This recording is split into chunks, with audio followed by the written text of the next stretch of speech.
What is up, gamers? Staxwell's back at it again today with a long overdue market watch. We have a lot to talk about. Prism just won the latest Battle Harden and the latest ProQuest Plus event, which are the two biggest events since Dromai rotating. So that's kind of big news for Prism. Riptide has also been a bit of a fan favorite, taking a couple ProQuests this weekend and also getting a couple new spoiler cards. So yeah, there's still a lot to talk about on this market, a lot to get into. I don't want to waste any more time. No Raid Shadow Legends ads. Let's just go ahead and jump straight into it here. Codex of Bloodrot has been kind of going a little bit crazy. This is, of course, the Marvel Codex of Bloodrot. Cheapest copy on the market is $270. None have sold for anywhere near this price tag. They've all sold for around $100 to $110, but yeah, only four left on the market that exist, and yeah, they're right around that $270 price tag. Wait for this to come back and replenish a little bit if you're planning on getting them. This is really just for the collectors, not so much for the common everyday gamer. But if you are a collector and you've had your eyes on this card, I think time is running a bit out. I think people are realizing how scarce it is, how good it is. It's obviously no Codex of Frailty, but Codex of Bloodrot, especially with the new Assassin, with the new Riptide cards, everything coming out, it's only helping out Codex of Bloodrot immensely. The cheap Codex left is Codex of Inertia. Codex of Inertia has never been a bad card, but it's kind of been like a tech card, right? It's good against Icelander, Oldham, things like that. That's why the price isn't too high right now, but there still is only 6 left on the market of Codex Inertia. Pretty soon, you'll need to take out against your 401k if you want to get a playset of all of the Marvel Codexes. Moving on, cheapest Ravenous Ramble. Moving on, the cheapest Ravenous Rabble extended art, alternate art from the Callings is $150. I like this a lot. I'm glad to see some of the value returning in this card. I've always been a huge fan of this card. The art, the way you go about obtaining it, kind of gives you a little bit of FOMO for the Callings, give players a reason to go out and want to play them. And yeah, beautiful card, useful card. I think it's going to stand the test of time for years to come, so long as Flesh and Blood follows the current math formula that it has. A 0 for 4 with Go Again is going to exist so long as red decks exist, and I imagine red decks are always going to exist to some extent. So yeah, it makes sense that this card is going up. I still honestly think it's a good investment, even at this price tag. You've seen plenty have sold here for 125, 130. So yeah, maybe give it a little bit of time. Maybe it replenishes on the market a little bit, but I wouldn't expect it to come down too much. I think people are starting to realize the scarcity of it, trying to get a playset for themselves. You know, it's gone from the Callings. It's no longer a promo or anything, and I don't anticipate it's ever going to come back. So yeah, at this point, I think it's just a cool collectible card. Yeah, I think it's a good pickup. I think it's definitely worth having. Extended art Blackout Regicide. This was the skirmish promo from around the time Dynasty came out. Has also been kind of disappearing on the market. There's like what 3, 4, 5, 6, 7 copies left. They've only sold for around the $100 price tag. It seems that they have disappeared from that, which is kind of interesting. I think collectors are finally realizing how rare and valuable and cool this card is, and they're beginning to pick it up. I think it's going to be a grail in a lot of people's collections one day. But yeah, not so much enticing to the everyday gamer. I just kind of want to bring everyone's attention to it. If you won a skirmish back in the day and the old price tag didn't quite entice you, maybe it's time to list it. But yeah, I think it's a cool collector's card. I think everyone should hold on to it. I'm going to hold on to mine. Time skippers, specifically the cold full time skippers. Here's one that's pretty enticing to the everyday gamer. It's the obvious out to the ALS loop.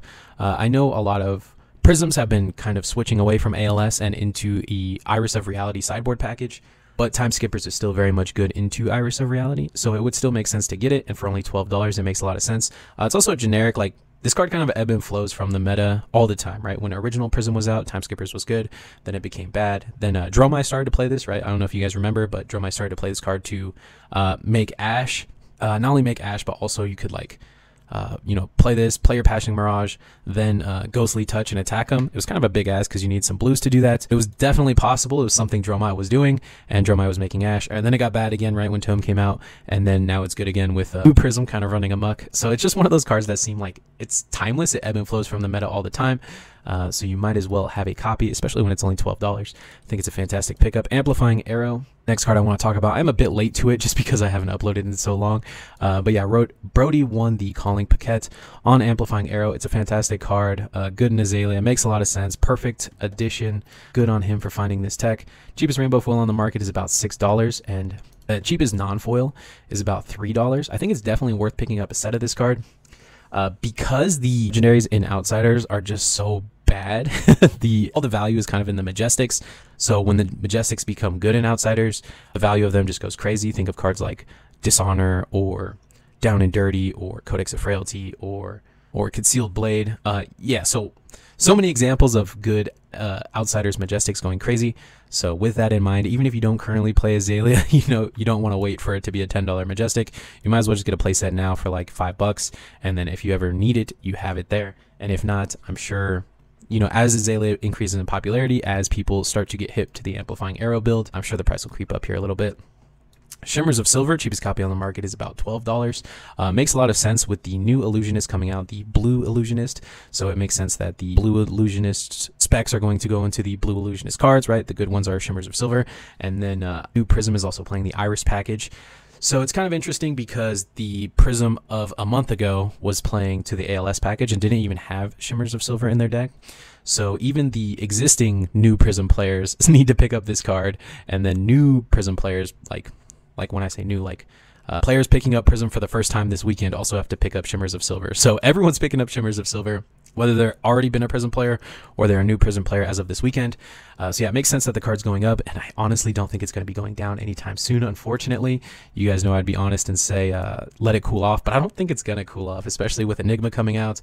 People are converting to Prism more and more. Every day I hear about someone new coming to try out Prism. So I don't think it's going to get much cheaper than this, unfortunately.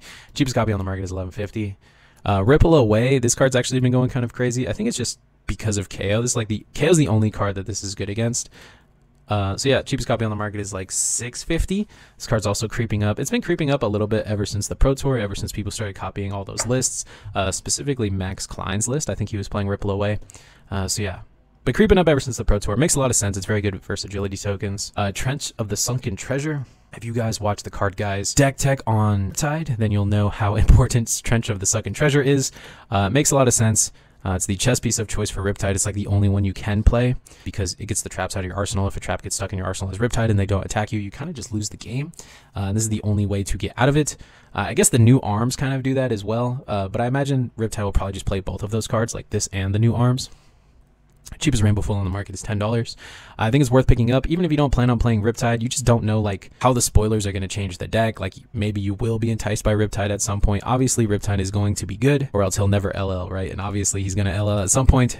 So when he does, you want to have your Trench, and you want to be ready to play it if it is the deck that interests you. But yeah, cheapest Rainbow is only $10. The cold foils are also insanely cheap. I kind of would recommend picking up one of these over that. Cheapest cold foil on the market is $21. It's not like the max rarity because it comes extended art, right? But I think the cold foil is a good pickup. That's the one I got personally. Intoxicating Shot, next card I want to talk about. Pretty much everything I said for Trench applies as well to Intoxicating Shot. Just a couple months ago, Intoxicating Shot, particularly the rainbow foil, was like over $10. I did a couple market watches on it. That was a few months ago, just after Bright Lights released. So yeah, to see the Rainbow Foil Intoxicating Shot like half the price that it was before, and then Riptide being a much better and much popular deck than it was at the time of that price is kind of crazy. Obviously, Intoxicating Shot is going to get back to that price at some point. I highly recommend picking up a playset of them. The Rainbow Foil and the non-foil are very close in value, so if you're going to pick up one, I just recommend getting the Rainbow Foil. It's only like $1 difference. Down and Dirty, again, it's a Outsiders Majestic. Outsider Majestics go a little bit crazy when they're good, and Prism just won the Battle Harden. So Prism is a very good deck because of that. Of course, Down and Dirty is going to go up. Cheapest copy on the market is $18, and the cheapest copy just so happens to be a Rainbow Foil copy. But yeah, the Rainbow Foil and the non-foil are just the same price at this point. Again, as I always say, if they're close in price, always just get the Rainbow. New Horizon, obviously this was a good Lexi card. The Card Guys were playing this in their Riptide deck. Riptide took down 4 or 5 Pro Quests this weekend. He's a real deck. He might be a sleeper pick, but he is kind of a real deck. So that's why we're talking so much about Riptide.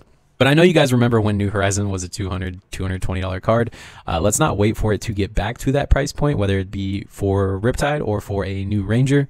Yeah, you might as well just get it while it's cheap. Cheapest copy on the market, $77. I think it's a good pickup. And if you are going to pick it up, by the way, please do so using the TCG Player affiliate link in the description below. Cost you absolutely nothing. The seller normally has to pay a 15% TCG Player fee, and part of that fee just comes back to me. Costs you absolutely nothing. Costs the seller absolutely nothing. TCG Player just gets a little bit less money when you shop using that link in the description, so please do so.